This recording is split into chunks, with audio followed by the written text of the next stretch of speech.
Good morning dear students. आज हम लोग बात करेंगे थायोल्स के बारे में, जिनको हम थायो अल्कोहल भी बोलते हैं, जिनका जनरल फॉर्मूला होता है हमारा RSH। हमारे जो अल्कोहल होते हैं उनका जनरल फॉर्मूला रहता है ROH। अगर हम अल्कोहल में ऑक्सीजन हटा के सल्फ़र से रिप्लेस कर देंगे तो हमें मिल जाएंगे हमारे थायोल्स। आयोपिक सिस्टम में हम इनको बोलते हैं थायोल्स, जबकि इनका कॉमन नेम होता है मरकैप्टन्स। मरकैप्टन्स का मतलब होता है मरकरी कैप्चरिंग। ये मरकरी आयन के साथ इनसोल्यूबल मरकरी कंपाउंड्स फॉर्म करते हैं, यानी कि कहीं भी अगर बाय चांस लैब में या फिर छोटे स्केल पे मरकरी स्पिलेज हो जाता है तो हम इनकी हेल्प से मरकरी को कैप्चर कर सकते हैं। जो हमारे डेली लाइफ में एग्जांपल होते हैं, फॉर एग्जांपल अनियन में मिलता है हमें प्रोपेन थायोल, गार्लिक में मिलता है हमें एलाइल मरकप्टन एंड एलाइल डाइसल्फाइड, और अमेरिकन एनिमल स्कंक में मिलता है हमें ब्यूटेन थायोल्स। अब बात करते हैं इनके नोमेनक्लेचर की। नोमेनक्लेचर में क्या रहता है कि कॉमन नेम जब इनका लिखना होता है तो हम इसमें सफिक्स लगाते हैं मरकैप्टन, लेकिन जब आयुपिक नेम लिखना होता है तब हम यूज़ करते हैं word thiol. For example CH3SH, इसको हम क्या बोलेंगे, मिथाइल मरकैप्टन, और आयुपिक नेम में इसको क्या बोलेंगे हम, मीथेन थायोल। फिर बात करते हैं हम CH3CH2SH, जो रहता है हमारा इथाइल मरकैप्टन, कॉमन नेम इसका, और इसका आयुपिक नेम क्या हो जाएगा हमारा, ईथेन थायोल। अब हम बात करते हैं हमारे उन कंपाउंड्स के बारे में जहाँ पे हमारे मल्टीपल फंक्शनल ग्रुप हो सकता है। फॉर एग्जांपल यहाँ पे हम कंपाउंड लिखा हुआ है SH CH2CH2OH।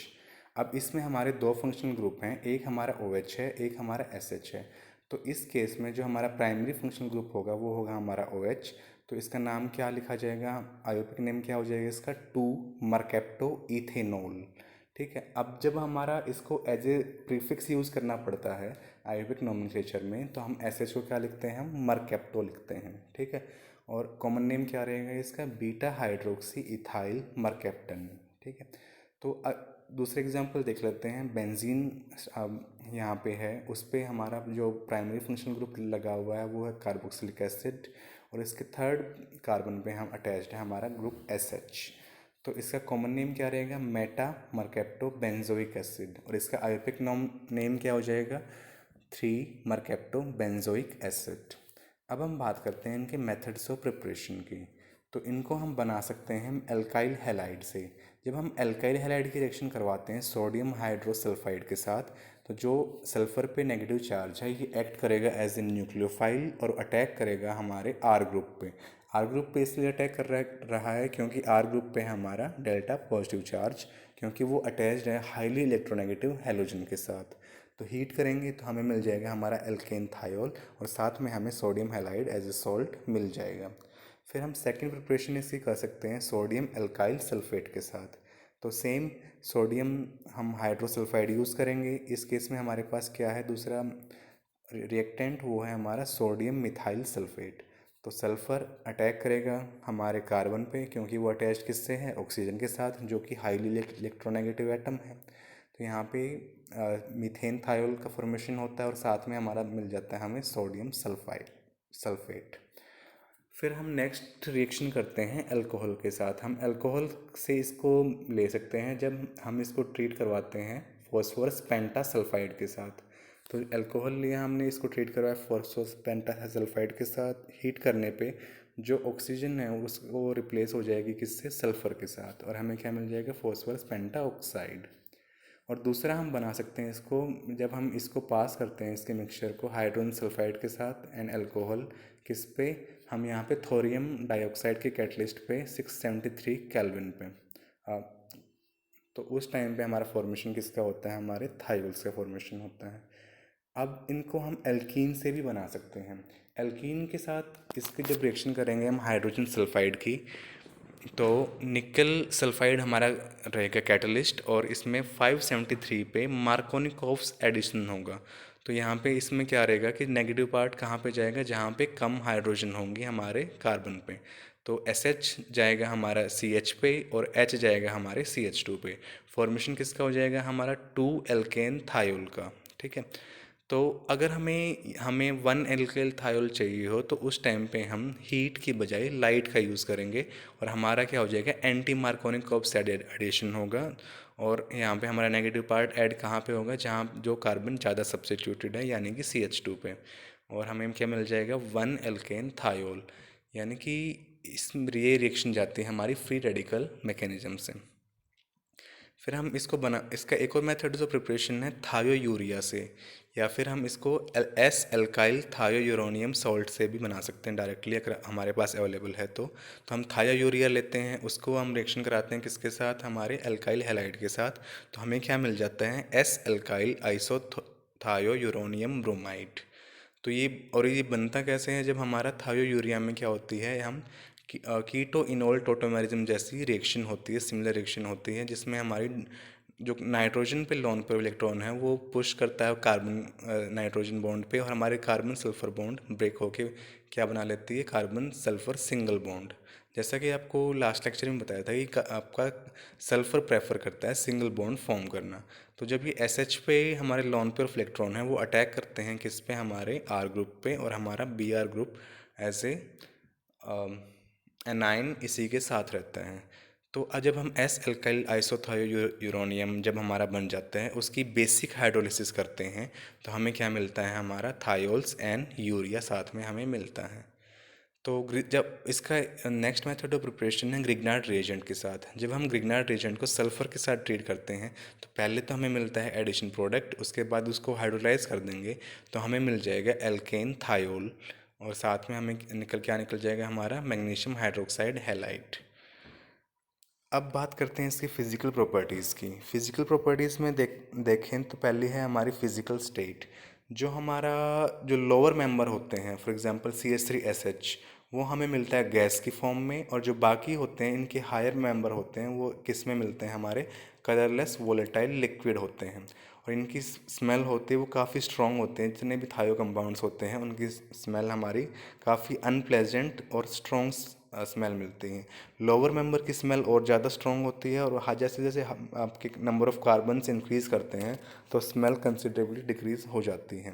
ठीक है, तो इनकी स्मेल से ही, जैसे कि हम फ्रेशली कट अनियंस होते हैं उनमें प्रोपेन 1 थायोल की वजह से स्मेल होती है, उनका जो ऑर्डर होता है। और जो हमारा गार्लिक में पार्शली हमारा स्मेल किसकी वजह से होती है, प्रोप 2 in 1 थायोल की वजह से। और हमारा जो LPG होती है हमारे हाउस होल्ड्स में, उसमें क्या करते हैं, हम थोड़ा सा इथेन थायोल ऐड कर देते हैं, सो दैट जब LPG लीक हो तो उसकी स्मेल हमें आ जाए। एक्चुअल में LPG ऑर्डरलेस होती है, लेकिन उसमें हम क्या ऐड करते हैं, इथेन थायोल, सो दैट अगर बाय चांस लीकेज हो जाता है तो उसमें हमें पता चल जाए कि हमारी LPG लीक हो रही है। उसके बाद फिर हम बात करते हैं इसके बॉइलिंग पॉइंट की। जब जैसा कि हमें पता है कि इनको हमने डेराइव किससे हुए हैं, ये हमारे अल्कोहल से, तो इनका कंपैरिजन हम किसके साथ करेंगे, अल्कोहल्स के साथ करेंगे। ठीक है, जब इनका बॉइलिंग पॉइंट अल्कोहल से कम होता है जब हमारा R ग्रुप छोटा होता है, क्योंकि उस टाइम पे हमारी हाइड्रोजन बॉन्डिंग डोमिनेट करती है। और जैसा कि हमें पता है कि हमारी हाइड्रोजन बॉन्डिंग किसके केस में ज़्यादा होती है, अल्कोहल के केस में ज़्यादा होती है, क्योंकि सल्फ़र कम इलेक्ट्रोनेगेटिव होता है, तो इसलिए इतनी अफेक्टिव हाइड्रोजन बॉन्ड वो नहीं बना पाता। लेकिन जैसे जैसे हमारा R ग्रुप बड़ा होने लगता है, यानी कि जब उसमें 8 से ज़्यादा कार्बन हो जाते हैं, तो उस टाइम पे वेंट्रेबल फोर्सेस डोमिनेट करने लग जाते हैं, और उस टाइम पे हमारा बॉइलिंग पॉइंट थायोल्स का ज़्यादा हो जाता है, किससे, हमारे अल्कोहल से। फिर हम बात करते हैं सॉल्युबिलिटी की। सॉल्युबिलिटी की इनकी कम होती है वाटर में अल्कोहल के कंपैरिजन में, क्योंकि ये वाटर के साथ हाइड्रोजन बॉन्ड फॉर्म नहीं कर सकते। और फिर आता है हमारा डायपोल मोमेंट। डायपोल मोमेंट में क्या होता है कि इनका डायपोल मोमेंट अल्कोहल से कम होता है, क्योंकि इनकी बॉन्ड कम पोलर रहेगी। कम पोलर क्यों होगी, क्योंकि सल्फ़र की इलेक्ट्रोनेगेटिविटी कम होती है किससे, ऑक्सीजन के साथ। ये तो थी हमारी फिजिकल प्रॉपर्टीज़। अब हम देखेंगे इसकी केमिकल प्रॉपर्टीज़। केमिकल प्रॉपर्टीज़ में सबसे पहले आता है इनका एसिडिक नेचर। ये हमारे अल्कोहल से काफ़ी ज़्यादा स्ट्रॉन्ग एसिड होते हैं। मुझे एग्जांपल दे रखा है यहाँ पे, पीके अगर वैल्यू हम देखें इथेन थायोल की तो वो होती है 10.5, और पीके वैल्यू इसके काउंटर पार्ट की अल्कोहल की इथेनॉल की हमें कितनी मिलती है, 15.5। जैसा कि पी के वैल्यू से क्लियर है कि इनके एसिडिक स्ट्रेंथ में काफ़ी ज़्यादा डिफरेंस है। रीज़न क्या हो सकते हैं इनकी इतने ज़्यादा डिफरेंस का? तो पहला रीज़न होता है कि जो हमारी एस बॉन्ड होती है वो काफ़ी वीक होती है, किससे? हमारी ओ एच बॉन्ड से।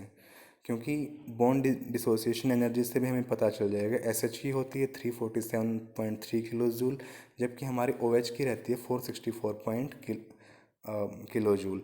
तो इससे जैसा कि क्लियर है कि हमारी बॉन्ड डिसोसिएशन एनर्जी वैल्यूज से कि हमारी एस एच बॉन्ड काफ़ी वीक होती है हमारी ओ एच बॉन्ड से, क्योंकि ऑक्सीजन का साइज स्मॉल होता है। तो उस टाइम पे क्या होता है कि हमारा ऑर्बिटल ओवरलैप ज़्यादा अच्छा होता है, जिसकी वजह से जो जो बॉन्ड बनती है वो काफ़ी स्ट्रांग बनती हैं।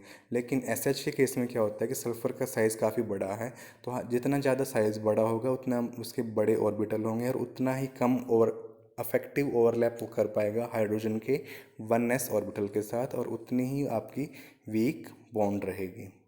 सेकंड पॉइंट होता है इसकी, जो हमारा सल्फ़र का साइज़ होता है वो काफ़ी बड़ा होता है हमारे ऑक्सीजन से।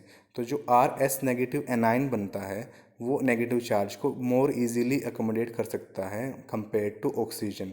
ऑक्सीजन पे क्या रहता है, हमारा ऑक्सीजन का साइज स्मॉल है, उस पर इंटर इलेक्ट्रॉनिक रिपल्शन की वजह से ऑक्सीजन पे नेगेटिव चार्ज इतना स्टेबल नहीं होता जितना कि हमारे सल्फ़र पे होता है।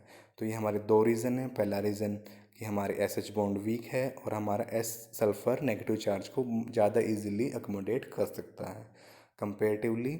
हमारे ऑक्सीजन और हमारे हाइड्रोजन की बॉन्ड काफ़ी स्ट्रॉन्ग होती है, और ऑक्सीजन स्मॉल साइज़ की वजह से नेगेटिव चार्ज को इतना इजीली अकोमोडेट नहीं कर पाता। तो ये दो रीज़न हैं आपके थायोल्स के ज़्यादा स्ट्रॉन्ग एसिड होने के कंपेयर टू अल्कोहल। अब इनकी कुछ रिएक्शंस हैं जिसकी वजह से पहली जो चार रिएक्शन है वो इसके एसिडिक नेचर पे ही है। तो एसिडिक नेचर है तो सीधी सी बात है कि वो उनके बेस के साथ इजीली रिएक्शन करेगा। तो पहली रिएक्शन किसके साथ है, एल्कलीज के साथ। रिएक्शन किसके साथ दिखा रखी है हमने, सोडियम हाइड्रोक्साइड के साथ। तो यहाँ पे सॉल्ट एसिड प्लस बेस मिलकर क्या बना लेगा हमारा, सॉल्ट प्लस वाटर। तो यहाँ पे सॉल्ट कौन सा बना बना हमारा, मरकप्टाइड्स, इनको हम क्या बोलते हैं, मरकप्टाइड्स। तो सेकंड है हमारी मरकरी ऑक्साइड के साथ। यहाँ पे हमारा फॉर्मेशन होता है इनसोल्यूबल मरकरी सॉल्ट का, और साथ में क्या मिल जाता है हमें, वाटर। फिर हम बात करते हैं अल्कली मेटल्स के साथ। अल्कली मेटल्स के साथ क्या करते हैं, अल्कली मेटल इनमें से हाइड्रोजन गैस रिलीज करते हैं और हमारा मरकप्टाइड्स का फॉर्मेशन होता है। अगर हम बात करें हैवी मेटल के साथ रिएक्शन, तो एग्जांपल यहाँ पे दे रखा है हमने लेड एसीटेट का। तो यहाँ पे क्या बना लेंगे, ये lead mercaptide and 2 molecules of acetic acid. फिर नेक्स्ट रिएक्शन है हमारे कार्बोक्सिलिक एसिड के साथ। कार्बोक्सिलिक एसिड के साथ थायोल्स मिलकर क्या बनाते हैं, हमारे थायो एस्टर। तो ये एक तरीके से हमारी एस्टरिफिकेशन रिएक्शन ही है, और ये हमें पता है कि कैसी रिएक्शन होती है, हमारी रिवर्सिबल रिएक्शन होती है। तो ये एसिड की प्रेजेंस में हम एसिड कैटालाइज्ड एस्टरिफिकेशन रिएक्शन यहाँ पे लिखी हुई है। तो एसिड प्लस थायोल हमें क्या दे देंगे, हमारा थायो एस्टर प्लस वाटर। फिर हम बात करते हैं उनके ऑक्सीडेशन की। ऑक्सीडेशन इनका दो तरीके से हो सकता है। एक तो हम यूज़ कर सकते हैं माइल्ड ऑक्सीडाइजिंग एजेंट, या फिर हम यूज़ कर सकते हैं हमारा स्ट्रॉन्ग ऑक्सीडाइजिंग एजेंट। जब हम यूज़ करते हैं mild oxidising agent, for example air use कर सकते हैं हम, H2O2, हाइड्रोजन पेरोक्साइड यूज़ कर सकते हैं हम, क्यूप्रिक क्लोराइड यूज़ कर सकते हैं, सोडियम हाइपोक्लोराइड यूज़ कर सकते हैं आयोडीन के साथ, या फिर हम डॉक्टर सॉल्यूशन में यूज़ कर सकते हैं। डॉक्टर सॉल्यूशन क्या होता है, हमारा सोडियम प्लम्बाइट, जिसमें हमने क्या ऐड कर रखा होता है, सल्फ़र। तो पहले हम जब इसके साथ ट्रीट करते हैं इसको, हम H2O2 के साथ या फिर क्यूप्रिक क्लोराइड के साथ, तो हमें क्या मिलता है, dialkyl disulphide plus water molecule. ऐसे ही हम डॉक्टर सॉल्यूशन के साथ ट्रीट करते हैं इसको, हम सोडियम प्लम्बाइट Na2PbO2 प्लस सल्फ़र। तो भी हमें क्या मिलता है, हमारा डाई एल्काइल डाईसल्फाइड प्लस हमारा लेड सल्फाइड, और साथ में हमें क्या मिलता है, हमारा सोडियम हाइड्रोक्साइड। जब हम यूज़ करते हैं strong oxidizing agent, for example nitric acid, periodic acid, तो उस केस में क्या होता है कि हमारा जो सल्फ़र है वो ऑक्सीडाइज हो जाता है, और हमें क्या इस केस में क्या मिलेगा, एल्केन सल्फोनिक एसिड। अब ध्यान देने वाली ये बात है, जब हम थायोल्स मतलब अल्कोहल्स को करते हैं ऑक्सीडाइज, तो उस टाइम पे कार्बन की ऑक्सीजन स्टेट इंक्रीज होती है। लेकिन जब हम थायोल्स को ऑक्सीडाइज करते हैं तो यहाँ पर सल्फ़र की ऑक्सीडेशन स्टेट इंक्रीज हो रही है। तो ये दोनों पॉइंट ऑफ डिफरेंस है हमारे अल्कोहल में और थायोल में। फिर नेक्स्ट रिएक्शन होते हैं हमारे रिडक्शन रिएक्शन। इसको हम डीसल्फराइजेशन रिएक्शन भी बोलते हैं, क्योंकि इस रिएक्शन में क्या होता है कि हमारा जो सल्फ़र है वो हम एज एन एटम लीव कर जाता है और हमें क्या मिल जाता है, RSH को हम ट्रीट कराते हैं रेन निकल के साथ, तो हमें एल्केन मिल जाएगा और साथ में क्या मिलेगा, निकल सल्फाइड, यानी कि इसमें से सल्फर लीव कर गया, इसलिए इस रिएक्शन को हम क्या बोलते हैं, डीसल्फराइजेशन रिएक्शन। फिर हमारी लास्ट रिएक्शन है action of aldehyde and ketone. तो जैसे कि हम एल्डिहाइड और कीटोन के साथ ट्रीट कराते हैं हम इथेन थायोल को HCl के प्रेजेंस में, यहाँ पे तो फॉर्मेशन किसका होता है, हमारे मरकैप्टल्स का एंड मरकैप्टोल्स का। ये होमोलोगस हैं किसके, एसिटल एंड कीटल के। ठीक है, तो इसमें क्या फॉर्मेशन हो रहा है हमारा, डाई इथाइल मिथाइल मरकैप्टन अगर हम यूज़ करते हैं एसिटल्डिहाइड, और अगर हम यूज़ करते हैं एसीटोन तो यहाँ पे किसका फॉर्मेशन होगा, हमारा डाई इथाइल मिथाइल मरकैप्टोल का। ठीक है, तो जो ये एज ए काफ़ी मतलब इम्पोर्टेंट रिएक्शन है इसकी। तो अगर हमें इनको रिमूव करना हो, यानी कि अब हम क्या करना है कि हमें सल्फ़र को रिमूव करना है, तो हम क्या इसके साथ रिएक्शन करा सकते हैं, रेन्ने निकल के साथ इथेनॉल की प्रेजेंस में हम रिफ्लेक्स करेंगे, तो हमें क्या मिल जाएगा, सल्फ़र लीव कर जाएगा। सल्फ़र लीव करने से हमें क्या, हमारे पास क्या बच जाएगा, हमारा एल्केन। तो ये जो रिएक्शन होती हैं, जैसे कि हमने एल्डिहाइड और कीटोन को जब हमने कोरिस्पोंडिंग एल्केन में कन्वर्ट करना होता है, तो हमारे पास दो मेथड होते हैं। एक होता है हमारा क्लेमेंसन रिडक्शन और दूसरा होता है हमारा वोल्फ किश्नर रिडक्शन, जिसमें एक में हम यूज़ करते हैं एसिडिक कंडीशन और दूसरे में हम यूज़ करते हैं बेसिक कंडीशन। लेकिन इस मेथड में पहले हम उनको कन्वर्ट करेंगे किस में, उनके मरकैप्टल या फिर मरकैप्टोल में, और उसके बाद हम रेनन निकल के साथ उनको हम कन्वर्ट कर रहे हैं किस में, एल्केन में। यानी कि ना तो यहाँ पे एसिडिक मीडियम यूज़ करना पड़ रहा है, ना ही हमें इतना ज़्यादा बेसिक मीडियम यूज़ करना पड़ रहा है। तो न्यूट्रल कंडीशंस में हम हमारे मतलब एल्डिहाइड और कीटोन को किस में कन्वर्ट कर सकते हैं, हम अपने एल्केन्स में। अगर हमें ये वापस चाहिए हो, यानी कि एल्डिहाइड और कीटोन, जैसे कि हमारा कोई काफ़ी बड़ा कंपाउंड है जिसमें हमारे कई सारे फंक्शनल ग्रुप हैं, तो हमें उस कंपाउंड में एल्डिहाइड कीटोन की रिएक्शन नहीं करवानी। तो हम क्या करेंगे, पहले उस कंपाउंड की हम रिएक्शन किसके साथ करवाएंगे, हम इथेन थायोल के साथ करवाएंगे, तो हमारा मरकैप्टल या फिर मरकैप्टोल बन जाएगा, डिपेंडिंग अपॉन कि हमारा एल्डिहाइड या फिर कीटोन है। अगर वो बन जाएगा, उसके बाद हम जो बाकी बचे फंक्शनल ग्रुप है उनकी रिएक्शन करवा सकते हैं। अब हमें वापस वही चाहिए हैं एज ए हमारा एल्डिहाइड और कीटोन, तो उसके लिए हम क्या करेंगे, उसके लिए हम रिएक्शन करवाएंगे इसकी मर्क्यूरिक क्लोराइड के साथ कैडमियम कार्बोनेट की प्रेजेंस में एंड वाटर के साथ, तो हमें वापस क्या मिल जाएंगे, फिर से वही हमारा एल्डिहाइड और कीटोन। ठीक है, तो ये जब मल्टीपल फंक्शनल ग्रुप होते हैं तो उस टाइम पे ये रिएक्शन काफ़ी यूज़फुल होती है। ठीक है, अगर हम हमारे जो मरकैप्टोल्स हैं उनको ऑक्सीडाइज कर दें, फॉर एग्जांपल केमिनोफोर की हेल्प से, तो हमें यहाँ पे क्या मिला है, सल्फोनल। सल्फोनल क्या है हमारी, ये हिप्नोटिक ड्रग है, यानी कि ये स्लीप इंड्यूसिंग ड्रग है। इसके दो होमोलॉगस होते हैं, कौन से, ट्राइओनल एंड टेट्रोनल। ये भी क्या होते हैं, ये काफ़ी अफेक्टिव हिप्नोटिक होते हैं। तो ट्रायोनल में क्या होता है हमारा, और टेट्रोनल में हल्का सा ही डिफरेंस होता है। ट्रायोनल में यहाँ पे CH3 आएगा एक ग्रुप, और टेट्रोनल में हमारे दोनों C2H5 होते हैं। यानी कि इसमें क्या रहता है कि हमारा जो डॉक्टर्स यूज़ करते हैं इनको as a sleep inducing drug के रूप में। तो यहाँ पे इन कंपाउंड्स की ये इंपॉर्टेंस है। ठीक है, ये तो हमारा थायोल्स। नेक्स्ट लेक्चर में हम कंटिन्यू करेंगे थायो ईथर के साथ।